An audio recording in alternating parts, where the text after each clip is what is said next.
Bonjour à toutes et à tous, je suis Patrick Cipressa. Je vais vous proposer une légère et courte revue de marché en ce lundi 20 octobre. Il est, je crois, 9h50, donc 10h moins 10. J'en profite pour vous montrer la refonte graphique de mon site Ishimoku. Donc c'est assez sympa, je suis pas entièrement satisfait, mais quand même, bon, l'ergonomie du site est totalement améliorée. Il est plus facile de naviguer dans les menus, plus facile de trouver ce que l'on cherche, d'accéder aux différents liens de formation, le forum, etc. Donc aujourd'hui je vais être assez occupé, durant ces vacances scolaires aussi, parce que j'ai des enfants, je dois m'en occuper, c'est très bien. Comme je n'ai pas beaucoup le temps d'intervenir sur le forum, excusez-moi, je vais répondre à toutes vos questions, toutes vos suggestions, toutes vos propositions, toutes vos analyses, mais il faut me laisser un petit peu de temps. Il y en a beaucoup sur le forum. Et je n'ai pas le temps non plus d'écrire des billets et de suivre toute la journée les trades pendant ces jours-ci, donc je vous propose une petite revue de marché vidéo parce que ce matin je décèle quelques éventuelles opportunités que je souhaiterais partager avec vous. Donc on va commencer par l'euro USD. Là j'ai affiché le graphique 4 heures. L'euro USD, c'est intéressant de constater qu'après une belle gamelle, une belle chute avec une Kijun qui soutenait relativement bien cette tendance, la tendance est, en tout cas sur le H4, je dis bien sur le H4, en train de s'inverser dans le sens où les prix sont parvenus à repasser au-dessus du nuage, on fait un pullback comme ça, ils reviennent au-dessus du nuage, ainsi que bien évidemment Chikou qui est le reflet des prix, donc si les prix passent ici, Chikou est passé elle aussi.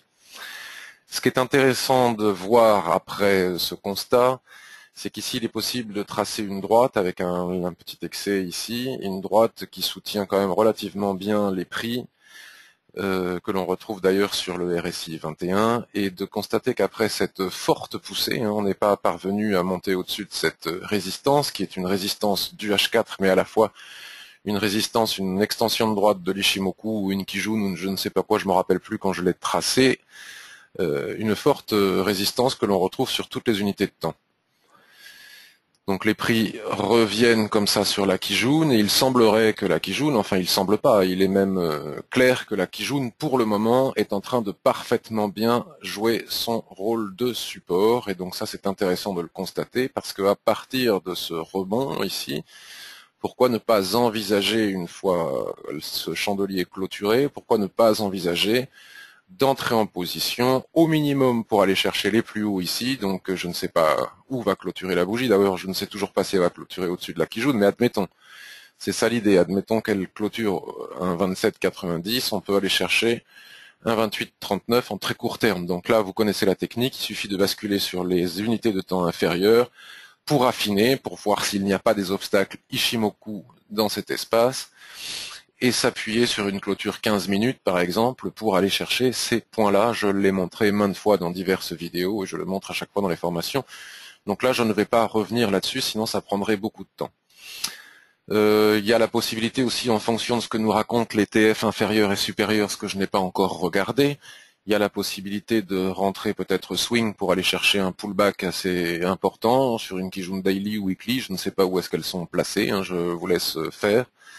La seule chose que je voulais vous montrer, c'était cette opportunité ici et maintenant sur le H4, qui délivre un possible signal d'achat si ce chandelier réussit à clôturer au-dessus de la Kijun. On voit bien Chikou comme elle est en train de rebondir sur les prix, de la même manière que le RSI 21 sur sa zone de neutralité. Donc tout cela laisse à penser qu'il est possible d'acheter. Mais bien évidemment, tout cela doit être confirmé sur les unités de temps supérieures et affiné sur les unités de temps inférieures. La conséquence logique, c'est que l'USD CHF présente exactement la même configuration à l'envers, étant donné que l'USD CHF, c'est l'euro USD. Donc on a exactement le même type de configuration, on a la trend avec le petit excès ici, qui s'arrête sous le nuage, avec cette superbe étoile du soir, ce doji on croit, et cette gamelle derrière. Donc après cette gamelle, on fait un pullback sur la Kijun, qui doit représenter 50% de retracement, comme toujours. Ce qui est intéressant de voir aussi, c'est que les prix s'arrêtent plus ou moins à la fois sur la trend et sur la Kijun, et j'ai toujours pensé que ce genre de configuration était de très bonne configuration de l'Ishimoku, c'est-à-dire que lorsque l'on a une Kijun plate comme ça, hein, on pourrait considérer ce niveau, hein, plutôt que de considérer ce niveau, il convient de considérer ce plat-là qui correspond pile poil, vous voyez, à l'intersection avec la droite ici.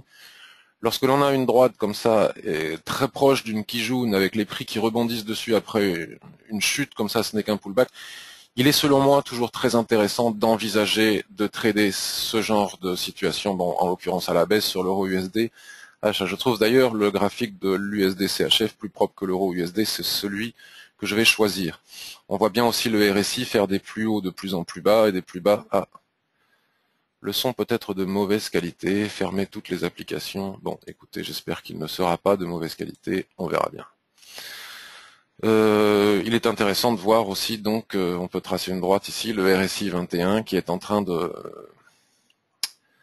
trouver de la résistance avec sa neutralité ici. Donc après cette cassure, ici c'est la première fois que le RSI 21 fait un pullback sur sa neutralité.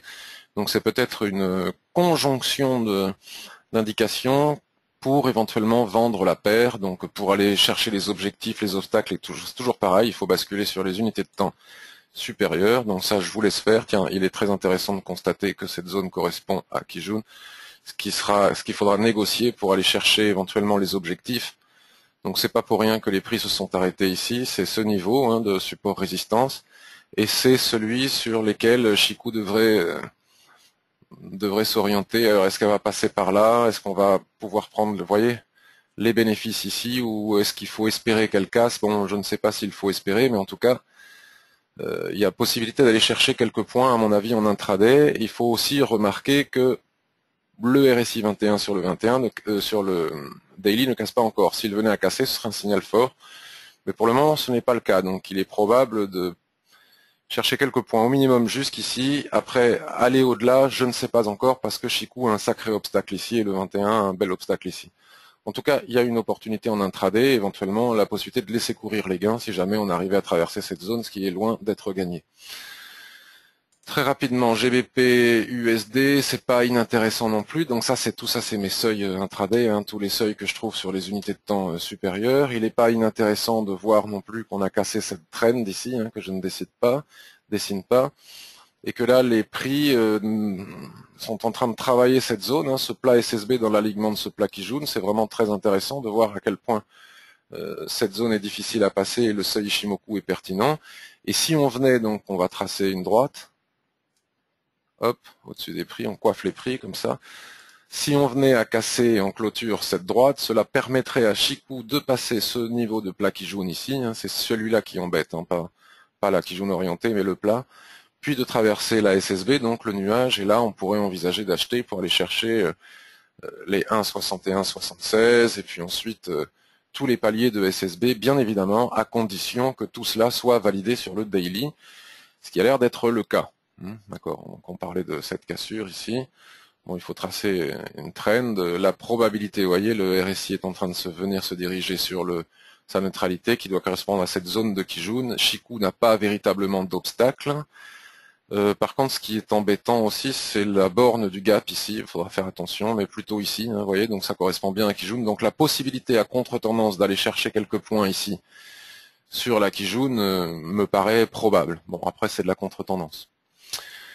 La UD-USD, bon, ben, il est enfermé dans une dérive latérale sans fin, hein, depuis cette gamelle comme ça impressionnante. Ça, c'est un seuil très important. Je crois que c'est un seuil majeur sur le mensuel, ou en tout cas pas loin. Hein, on a un seuil majeur sur le mensuel. Vous voyez, le RSI a cassé ici.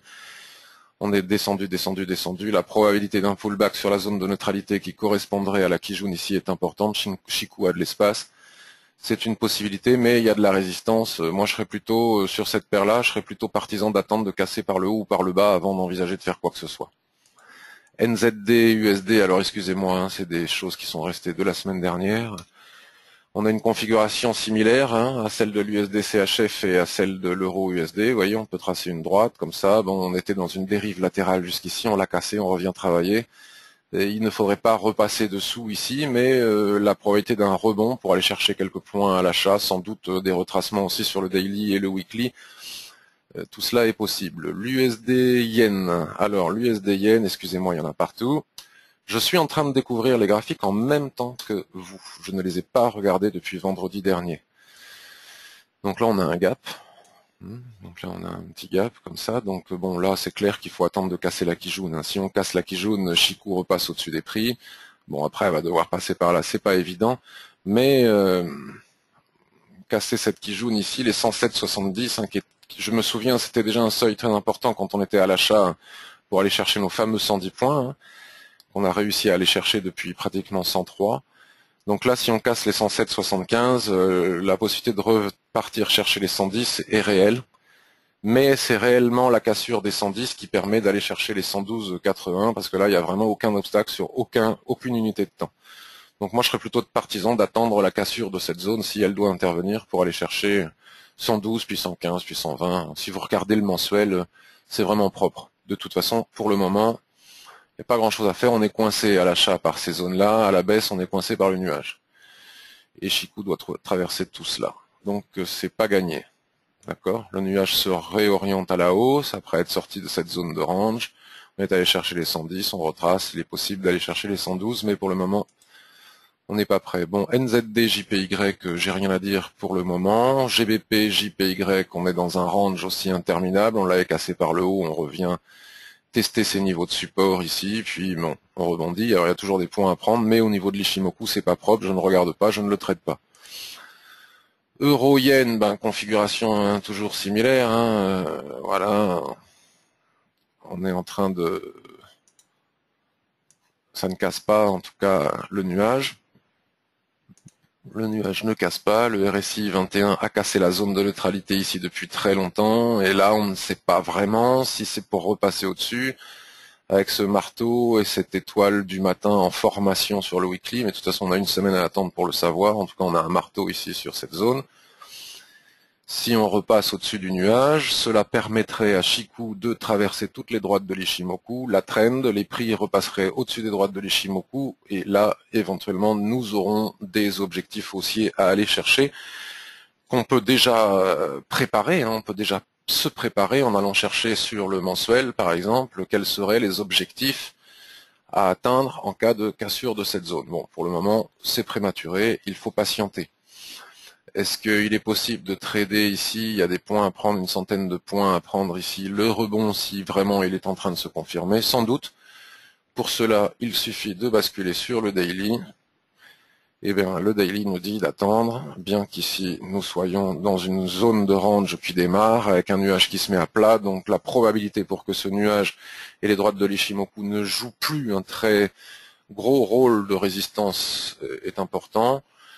Mais je serais quand même partisan, vous voyez, il faut quand même traverser ça, on ne sait pas encore si on va rentrer en range, le nuage commence à peine à se mettre à plat et à twister sans arrêt, on a besoin d'informations supplémentaires, on n'est pas pressé, il faut que Chikou passe ici, les prix passent là, puis alors si Chikou passe là, vous voyez, il y a de la SSB ici partout, on voit bien qu'il est évident d'être patient et d'attendre de casser les 140 pour aller chercher des objectifs très importants. Ça paraît beaucoup, on se dit tiens on va rater tout ce mouvement, mais c'est sans importance, ce qu'il faut c'est rentrer dans les zones où il y a de l'espace. Après, bien évidemment, en intraday sur H1, 15 minutes, etc., il y a forcément des points à prendre ici, là, dans cet espace. D'accord. Le Dow Jones, on va regarder le SP500, hein, ça sera suffisant. Donc le SP500 sur du weekly, ça n'a pas changé. Hein, vous connaissez par cœur mon graphique. Alors ce qui est intéressant, c'est de voir que le nuage ici, mais il l'a fait déjà à plusieurs reprises, qui était très incliné, commence à s'aplatir. Et lorsque l'on aura un twist, ce sera un avertissement majeur d'essoufflement de cette magnifique tendance qui s'est déjà bien essoufflée par le fait que déjà Chikou a réussi à casser la borne haute du canal, hein, ici, très important, et le but sur les prix. Et les prix, bien évidemment, non seulement ils ont cassé la droite du canal, mais pour la première fois depuis pratiquement 2 ans, ils ont réussi avec un marabozu, comme ça, ils ont réussi à casser la Kijun. Ensuite, on est venu s'appuyer sur le nuage, et Chikou sur les prix, donc vous voyez, c'est bien fait, Ishimoku, et là on a eu un retracement de toute la baisse de la semaine quasiment, et bon moi là je suis bien incapable de vous dire ce qui va se passer, si ce n'est que là, vous voyez, si on met le curseur sur les prix actuellement, on est sur un niveau de résistance important, donc est-ce que ça va casser pour revenir tester ici la droite avant de se gameler complètement ou au contraire reprendre la tendance haussière? Franchement j'en sais rien du tout, donc pour le moment j'y touche pas. Après, il y a bien évidemment des points à prendre en intraday, hein. Si jamais on repasse au-dessus de ce niveau en intraday de support, on peut venir chercher ce niveau de plat qui jaune ici. Je ne pense pas que ce soit ce chandelier qui empêchera Chikou d'aller donc jusqu'à ce niveau, voire jusqu'à la Tenkan. Donc il y a des points à prendre à la vente en intraday si on repasse au-dessous de ce niveau. Au-dessous de ce niveau, pas avant. Bien évidemment, je dis ça avec des pincettes parce que je ne suis pas allé voir les graphiques intraday. En tout cas, sur le long terme, bon, pour le moment, moi, je suis indécis. Il y a de l'indécision sur les indices. C'est vraiment volatile en plus en intraday, donc pas évident. Et sur le mensuel, il ne faut pas oublier la Tenkan qui a fait rire beaucoup de copains sur Twitter. Donc là, cette Tenkan, on m'a expliqué, oui, avec Ishimoku, il y a toujours quelque chose qui va pas. Vous voyez bien qu'ici, on va se dégringoler sévèrement. Et que donc j'ai dit oui, mais attention à la Tenkan mensuelle. Et puis les les copains ont rigolé en disant oui, mais après avec Ishimoku, ils vont nous sortir la Tenkan annuelle, la Tenkan triannuelle, et puis la Kijun machin, et puis ils rentreront jamais à la baisse. Tout cela est bien rigolo, mais cette bonne guerre, moi j'adore. Donc en tout cas, si on casse ici ce niveau de Tenkan 1870, à ce moment-là, évidemment, sur le mensuel, il n'y a vraiment rien qui retienne les prix jusqu'à 1685, jusqu'à la Kijun, et la Shiku n'a aucun obstacle pour arriver jusqu'à ce niveau-là. Mais en attendant, même si cela fait bien rigoler les copains, on voit bien que cette semaine, la Tenkan mensuelle a parfaitement bien joué son rôle de support. Et le danger, c'est de vendre comme ça, juste au-dessus d'un niveau. Alors si on a vendu ici, il n'y a pas de problème, on peut supporter ce retracement, mais si on n'est pas dedans parce qu'on est haussier depuis très longtemps comme nous, à ce moment-là, il faut bien attendre de casser la Tenkan, parce que la fin du mois, c'est la fin du mois, et on ne sait pas si elle va casser la preuve. Hein, là, les vendeurs se sont fait plaisir et ils ont vu le nirvana, et là, ils se disent, mince, l'accès au paradis n'est pas si évident que cela. Donc, alors, on va terminer. Ça, c'est quoi? C'est le pétrole. Bon, j'ai rien à dire sur le pétrole. Le gaz, grosse gamelle. Donc, éventuellement, il y a des points à prendre à la vente, mais pour cela, il faut savoir, vous voyez, on casse quand même cette zone de range latérale un petit peu oblique. On la casse. Cette zone, elle tient depuis quand même le 18 août. Et on la casse. Donc là, maintenant, il faut sans doute attendre un pullback pour éventuellement aller chercher des points à la baisse. GBP, CHF, donc euro, GBP, c'est la même chose. Si on passe au-dessus de cette zone et que Chikou passe ici au-dessus de ce niveau de résistance, ici il y a des points à prendre en intraday et au-dessus on ira viser les objectifs que nous délivrerons le weekly et le mensuel. En tout cas, on est dans un range pour le moment, donc même si on a eu un petit excès haussier comme ça ici, donc méfions-nous parce qu'on sait bien que les droites de l'Ishimoku, lorsque le nuage commence à se mettre à plat et à twister sans arrêt, il n'est que représentatif de l'équilibre au milieu du range et on va sans doute casser soit à la hausse, soit à la baisse. GBP AUD. GBP AUD. Donc nous sommes ici délimités par les bornes de ce range. Donc à la baisse, ici, il y a des points à venir prendre en intraday. Vous connaissez parfaitement cette méthode, cette façon de faire, en tenant compte de tous les plats SSB. Et à la hausse, on casse ce niveau de SSB. Il y aura des points à prendre à la hausse, mais pour le moment, on n'y est pas encore. Les prix sont dans une dérive latérale de plus en plus serrée. On ne peut pas trader ça. L'argent, bon, c'est exactement la même chose. Vous voyez comment on traverse les droites de l'Ishimoku, et puis là, on compresse de plus en plus. Là, on fait des mèches dans un sens, des mèches dans l'autre. Donc j'ai failli vendre ce soulèvement, je ne l'ai pas fait, mais de toute façon, nous ne sommes pas parvenus à revenir chercher la borne basse du range pour le moment. Donc c'est très indécis. Le gold, c'est pareil. Et donc l'autre opportunité de trading que je distinguais ce matin, c'est l'USD CAD. Donc l'USD CAD, on était dedans la semaine dernière, on est sorti à plus 31 pips sur retracement. C'est pas évident parce qu'il faut casser cette SSB mensuelle et pour le moment c'est pas fait. On est en train de faire une bougie pour le moment, on ne sait pas comment elle va terminer, on a encore 10 jours pour terminer la bougie. Je suis vraiment désolé, j'ai un chat dans la gorge, ça va être désagréable à entendre, mais bon voilà, je dois faire avec. Donc nous sommes montés jusqu'à quasiment 1,14 et toute la semaine on a retracé pratiquement toute la hausse. Bon, l'enjeu, bien évidemment, vous le voyez ici, c'est cette droite, c'est cette SSB mensuelle, il faut la casser. Pour le moment, ce n'est pas fait. La cassure de cette droite, je l'ai déjà dit dans les cellules de veille, engendre selon moi un objectif à 1,15 qui se trouve ici, d'accord? Il n'y a pas d'obstacle. Bon, il y a des petits plats SSA ici, mais il n'y a pas d'obstacle majeur jusqu'au 1,15. Voilà, un 13-25, c'est ce plat Tenkan qui est ici, qui dérange ici, mais pour que cela soit possible, il faut casser ce niveau de SSB, comme vous voyez, c'est pas fait. Pour le moment, on est en train de dessiner une toupie, bon, mais c'est prématuré pour le dire. Cependant, en intraday, donc j'étais sur du H1 tout à l'heure, non, sur du H4, je ne sais plus, ou sur du daily, je ne sais plus sur quoi j'étais. Je ne sais plus sur quoi j'étais. Donc vous voyez, on a cassé en intraday avec un marabosu, et puis ensuite il y a de fortes hésitations, donc c'est normal, hein, c'est le pétrole, on est sur des niveaux de support après une grande gamelle, donc l'USD-CAD, il suit aussi les cours du pétrole, puisque l'USD-CAD c'est du pétrole. Donc vous voyez comme Tenkan est venu se coucher ici sur ce niveau de résistance majeure qu'est la SSB. Donc l'idée c'est de vendre si jamais on casse la Tenkan, pour aller chercher ce plat Tenkan ici, puis ensuite ce plat Kijun ici, pas d'obstacle pour la Shiku, et puis de toute façon ce ne serait pas illogique, ce ne serait qu'un retracement sur la traîne en bas. Mais il y a aussi la possibilité d'acheter, donc j'avais fait un joli dessin, je sais plus où il est. Voilà. Donc nous étions rentrés avec ce chandelier, on est monté ici, puis on a pris nos bénéfices quand c'est fortement redescendu ici, on a bien fait. Les prix sont revenus chercher ce support qu'est la SSB, et en intraday, vous voyez, on est dans une zone d'attente. Donc j'ai dû dessiner quelque chose comme ça. Voilà. Je ne sais pas pourquoi, c'est parti. Voyons ce que nous raconte le RSI. Le RSI, vous voyez, il a cassé sa zone de neutralité, il rebondit sur la zone de neutralité, et chaque rebond sur la zone de neutralité est une opportunité d'achat. Donc nous, on affine avec Ishimoku, parce que si on vient à casser ici, il y a le twist en dessous, c'est chaud, hein, il n'est pas du tout dit qu'on ne reparte pas violemment à la baisse. Donc en tout cas, si on venait à casser la borne du triangle ici, donc qui correspond à Kijun ici, il faudra voir où se trouve Shinku à ce moment-là, mais il y aura la possibilité d'acheter pour aller chercher au moins en intraday les 1,1370 à nouveau, ou pourquoi pas être dedans pour aller chercher les 1,15. Donc tout cela est très hypothétique, évidemment, un lundi matin. Voilà, on affine sur du H1.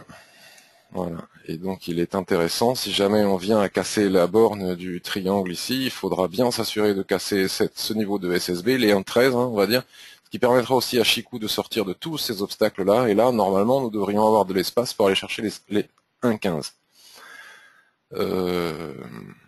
A contrario, si on vient à casser ce niveau de support très très très important, cela nous constituerait un gros soulèvement sur le mensuel, et vous savez qu'un soulèvement au-dessus d'une forte résistance, ça se vend a priori. Donc en intraday, en attendant la clôture mensuelle, si on vient à casser ici, c'est une vente pour aller chercher les objectifs qu'on vient de voir tout à l'heure sur le weekly ou le daily, je ne me souviens plus, la Tenkan plate, puis la Kijun en dessous. Donc voilà, pour résumer, ici et maintenant, je vois des opportunités d'achat sur l'euro USD, vous voyez, c'est en train de se confirmer. Sur l'USD CHF, hein, bon, moi je suis déjà dedans, hein, voilà. Comment on fait déjà montrer les informations de trading? Voilà, moi je suis déjà dedans, bah voilà, je suis à plus 16 pips, hein, normalement il faut attendre la clôture, hein, c'est évident qu'il faut attendre la clôture, mais enfin quand même, c'est une configuration que j'aime beaucoup, hein, je vous en ai parlé tout à l'heure, donc voilà, on casse la Tenkan, il faut casser la Tenkan à 11h, et si on casse la Tenkan à 11h, je ne doute pas trop d'arriver au moins sur ce niveau, en très court terme, voilà. Et éventuellement sur ce niveau horizontal ici, puis ensuite, il y a des obstacles sur le daily comme on l'a vu. Donc euro USD, USD CHF et USD CAD sont les opportunités, selon moi, les plus nettes de la matinée.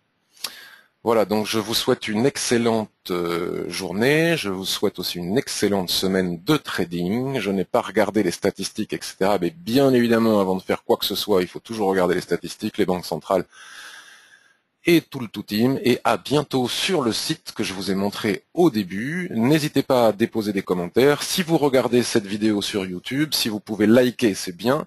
Non pas pour me faire plaisir, mais ça marche comme ça, le moteur de recherche de YouTube. Plus il y a de likes et de commentaires, plus les vidéos remontent dans le moteur de recherche quand on tape Ishimoku.